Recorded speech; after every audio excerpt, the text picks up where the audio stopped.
Yes, I know we originally said the 5th. But now that we have to repaint again, it's looking more like the 24th or 28th.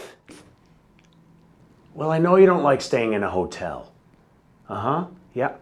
Yes, I know the budget has gone up quite a bit. We were talking to the owner of another property that we're remodeling. Been really tough clients. Not really knowing what they want, tough to approve the budgets, the usual.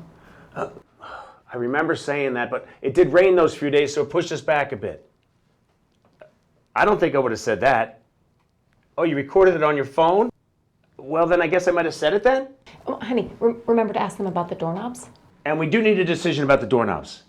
Well, sometimes the cheapest ones aren't always the smartest choice.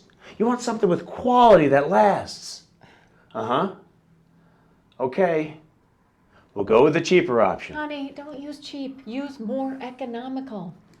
I understand, but don't you think you're being a little bit unreasonable? Uh-huh.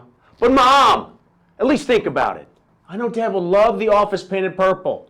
Lisa says it'll look great. I guess they're right when they say, don't work for family.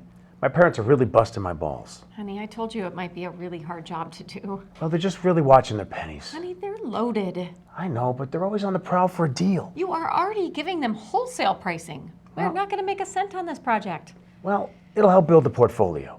Yeah. Well, sometimes when you start a business, you want to eat the profits to get the word out. Well, we've already gotten several calls. My parents are really talking us up. Having several projects going on like we have now, sometimes it's hard to remember the big picture. This helps build the business. Someday we'll look back on this and we'll laugh about it.